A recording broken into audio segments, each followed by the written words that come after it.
शिक्षा मिलती है कि गांव में रहने वाला एक दलित और निर्धन छात्र भी मेहनत के बल पर सर्वोच्च शिखर पर पहुंच सकता है। लगन, उत्साह और धैर्य से मनुष्य किसी भी कठिनाई पर विजय प्राप्त कर सकता है। बोलो यस और नो। यस और नो लिख करके भेजेंगे, हाँ या ना। तो बिल्कुल बच्चों, बिल्कुल बिल्कुल बिल्कुल। अगला क्वेश्चन देखते हैं बच्चों। राम प्रवेश राम की शैक्षणिक उपलब्धियों पर प्रकाश डालिए। उन्होंने अपने जीवन में कौन कौन सी उपलब्धि हासिल की? मेरे बच्चे मैट्रिक पास किया या इंटर पास किया या स्नातक की परीक्षा पास किया, उससे आगे थे।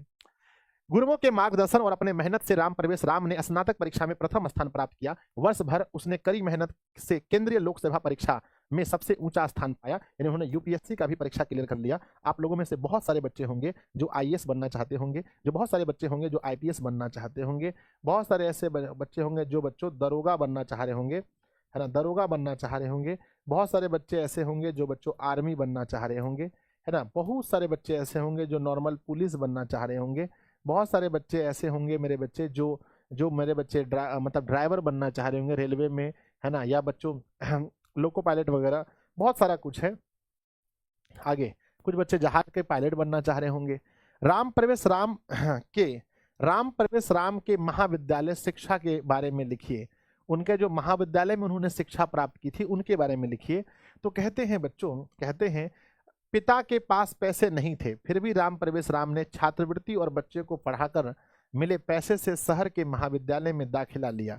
वह पढ़ाई में बहुत मन लगता ना, वहाँ पढ़ाई में बहुत मन लगता था और पुस्तकालय में खूब पढ़ता था, है ना। कहते हैं स्नातक परीक्षा में उसने विश्वविद्यालय में पहला स्थान प्राप्त किया और अपने कॉलेज का नाम रोशन कर दिया। ठीक है ना। तो उन्होंने यही किया था बच्चों, यस और नो। अगला क्वेश्चन है राम प्रवेश राम का घर कहाँ था और कैसा था? आप लोग को पता है घर कहाँ था बच्चों? भीखन टोला में। कैसा था वो तो जानवे करते हैं, टूटा फूटा घर था। राम प्रवेश राम का घर बिहार राज्य के भीखन टोला नामक गांव में था। उनका पूरा परिवार गांव में, है ना, गांव से बाहर टूटी झोपड़ी में निवास करते थे, जो परिवार वालों को केवल धूप से बचाती थी, वर्षा से नहीं, वर्षा से नहीं। ऐसा झोपड़ी था जिससे खाली धूप से लोग बच सकता था, यानी वर्षा से नहीं बच सकता था। मेरे बच्चे धूप से बच सकते थे पर वर्षा से नहीं बच सकते थे, ऐसा झोपड़ी था बच्चों। सही है ना। आगे बढ़ते हैं। लिखा गया है राम प्रवेश राम की प्रतिष्ठा कहाँ कहाँ देखी जा रही है, अथवा राम प्रवेश राम की चरित्र की विशेषता बताइए। कहते हैं राम प्रवेश राम की प्रतिष्ठा अपने प्रांत यानी अपने इलाके में केंद्र सरकार में बहुत अधिक है। उनकी प्रशासनिक क्षमता तथा संकट के समय में निर्णय लेने की क्षमता सबके लिए शिक्षाप्रद है। उन्होंने ईमानदारी से देश की सेवा की और देश की सेवा को ही अपना सच्चा धर्म उन्होंने माना है। बच्चों लिख पाइएगा, जल्दी बताइए। नेक्स्ट क्वेश्चन देखते हैं। चैप्टर हमारा समाप्त हो गया। बताइए लिख पाइएगा तो यस यस लिख कर भेजेंगे। गुरुजी लिखेंगे क्या, गर्दा उड़ा देंगे। राम प्रवेश राम के बारे में पढ़े हैं। आज हम लोग ये चैप्टर पढ़ के आए थे, अभी हम लोग ये चैप्टर पढ़ के आए थे राम ना स्वामी दयानंद के विषय में। हमने पढ़ा था कि स्वामी दयानंद जी किस प्रकार से बच्चों एक, है ना, इनका जन्म कब हुआ था, स्वामी दयानंद जी का जन्म कब हुआ था। स्वामी दयानंद जी का जन्म 1824 ईस्वी में मेरे बच्चे गुजरात के टंकारा में हुआ था। जो क्या थे, एक समाज सुधारक थे मेरे बच्चे, समाज सुधारक थे। उन्होंने बहुत सारे ऐसे कार्य किए, जैसे उन्होंने स्त्री शिक्षा पर बल दिया, है ना, स्त्री शिक्षा यानी कि बच्चों वुमेन एजुकेशन पर उन्होंने काम किया, स्त्री शिक्षा पर उन्होंने बल दिया। उन्होंने मेरे बच्चे उन्होंने बाल विवाह को बंद करवाया कि भाई छोटे में विवाह नहीं होना चाहिए। उन्होंने मेरे बच्चे उन्होंने विधवा पुनः विवाह, विधवा का पुनः विवाह का प्रथा उन्होंने चलाया कि विधवा फिर से शादी कर सकती हैं, पुनः विवाह, है ना। मेरे बच्चे उन्होंने उन्होंने मेरे बच्चे उन्होंने उन्होंने बच्चों की जो जो मतलब छोटी जाति के लोग थे, जो छुआछूत था, उस प्रथा को उन्होंने समाप्त किया। तो ये बहुत कुछ हम लोगों ने पढ़ा है। पहला क्वेश्चन देखेंगे।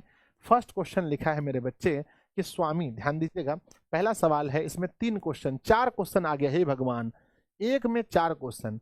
स्वामी दयानंद को मूर्ति पूजा के प्रति अनास्था कैसे हुई, ये क्वेश्चन 24 में पूछा है। शिवरात्रि महापर्व स्वामी दयानंद के लिए उद्बोधक सिद्ध कैसे हुआ, ये 23 में पूछा है। स्वामी दयानंद पर रात्रि जागरण का क्या प्रभाव पड़ा, ये 2019 में पूछा है। स्वामी दयानंद मूर्ति पूजा के विरोधी कैसे बन गए। तो बच्चों 4 क्वेश्चन का एक ही जवाब, 4 क्वेश्चन का एक ही जवाब, 4 क्वेश्चन का एक ही जवाब। कृपया सर आप मुझे बता दीजिए, क्या ये सभी यानी रामबाण, तांडव, अंतिम सभी का नोट्स भी देंगे क्या? नहीं बच्चों, सबका नोट्स अलग से क्यों देंगे, नहीं देंगे, नहीं नहीं नहीं, सबका अलग से नहीं देंगे, ठीक है ना। चलिए बढ़ जाए आगे, बढ़े। आइए बच्चों, लिखा गया है, सुनिएगा ध्यान से। स्वामी दयानंद का जन्म शिव के, ना, स्वामी दयानंद का जन्म शिव के उपासक कर्मकांडी परिवार में हुआ था। बोलो हाँ या ना। क्या उनके परिवार भगवान शिव को मानते थे? बोलो हाँ या ना। कहते हैं एक बार महाशिवरात्रि जागरण के समय उन्होंने देखा कि भगवान शिव की मूर्ति पर चढ़ाए गए प्रसाद को एक चूहा खा रहा था, परंतु मूर्ति चूहा को कुछ नहीं कर रहा था। यह देखकर उन्हें पूर्ण विश्वास हो गया कि मूर्ति में कोई देवता नहीं होते हैं, जिससे जिससे मन में मूर्ति के प्रति अनास्था जग गई। उसी दिन से वे मूर्ति पूजा के विरोधी हो गए। तो बच्चों पता है कि वो मूर्ति पूजा के विरोधी कैसे हुए थे? जब उन्होंने देखा भाई कि जब चूहा प्रसाद खा रहा है और भगवान जी इसको मना ही नहीं कर रहे हैं, इसका मतलब इस मूर्ति में भगवान नहीं है, वो मूर्ति पूजा के विरोधी हो गए। बोलो यस और नो, यस और नो समझ गए? लिख पाएंगे बच्चों? बता दो यस गुरुजी लिख पाएंगे। अगला क्वेश्चन देखते हैं। क्वेश्चन है कि मध्यकाल में, है ना, लिखा है बच्चों मध्यकाल, क्या लिखा है? मध्यकाल में भारतीय समाज क्यों दूषित था? भैया मध्यकाल में अगर आप देखेंगे तो बहुत कुछ चल रहा था हमारे भारत में। मध्यकाल में भारतीय समाज इसलिए दूषित हो गया था क्योंकि उस समय भारत में अनेक प्रकार के गलत रीति रिवाज थे। लोग शिक्षित नहीं होते थे। पहला, जो लोग शिक्षित थे वे छुआछूत और जातिवाद को बढ़ावा दे रहे थे। तो ये सब चीज बच्चों मध्यकाल में था, छुआछूत चल रहा था। कुछ लोग पढ़िए नहीं रहे थे, कुछ लोग पढ़ रहे थे तो तुरंत बच्चों छुआछूत को मान रहे थे। कहते हैं स्वामी दयानंद ने अपने सिद्धांतों के संकलन के लिए क्या किया था? अपने सिद्धांतों के संकलन के लिए, जो उनके सिद्धांत थे उन सभी को एक जगह जमा करने के लिए उन्होंने क्या किया था? 2022 और 23 में पूछा है, तो उन्होंने एक पुस्तक बना दिया था ना बच्चों, उन्होंने एक पुस्तक बना दिया था उनके जो सिद्धांत थे। स्वामी दयानंद ने अपने सिद्धांतों के संकलन के लिए हिंदी में सत्यार्थ प्रकाश नामक ग्रंथ की रचना की थी। याद रहेगा? बताओ यस और नो, यस और नो बताओ।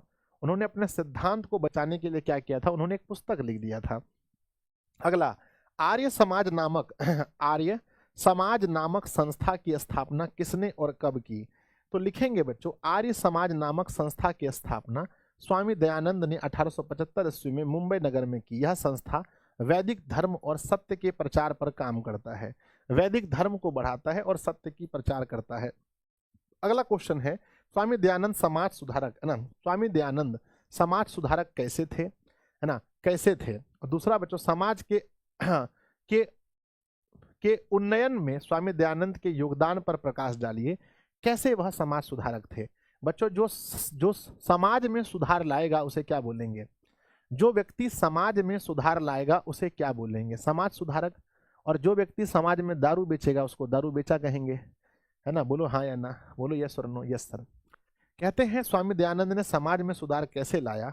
कहते हैं स्वामी दयानंद ने सत्यार्थ प्रकाश नामक ग्रंथ की रचना करके समाज सुधारक, है ना, समाज सुधारक का काम किया।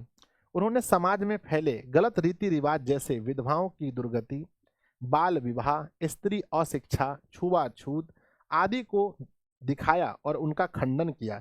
इस प्रकार वह एक सच्चे समाज सुधारक बने। उन्होंने बच्चों क्या किया? पहले छोटका छोटका बच्चा का बिया होता था, बोलो यस और नो।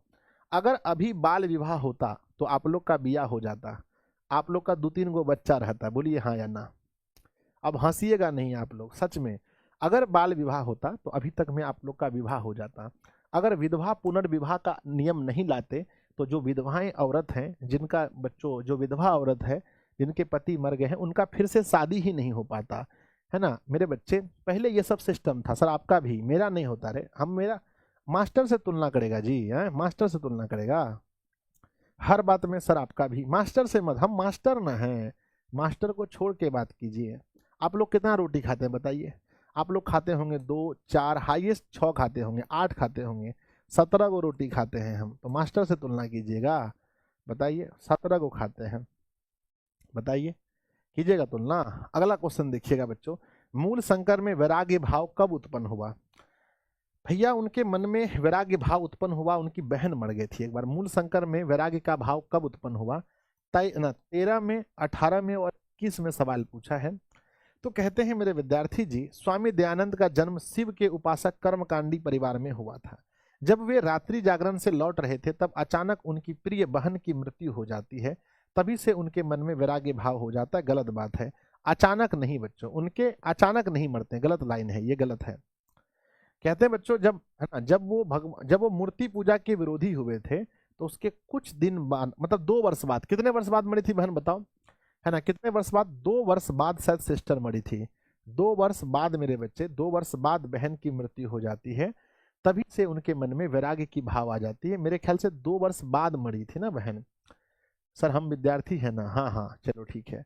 आइए अब हम बढ़ते हैं। उनके मन में वैराग्य का भाव तो बच्चों एक तो ये था, उन्होंने मूर्ति मतलब उन्होंने जो लड्डू खाते हुए मूसे को देखा था, चूहे को जो लड्डू खाते देखा था, तो वो तो एक मन में था। दूसरी इनके सिस्टर की मृत्यु हो गई, तो ये 2 चीज से बहुत ही ज्यादा आहत हो गए थे, इसलिए ये मूर्ति पूजा के क्या हो गए मेरे बच्चे, विरोधी हो गए थे। बढ़ जाए आगे।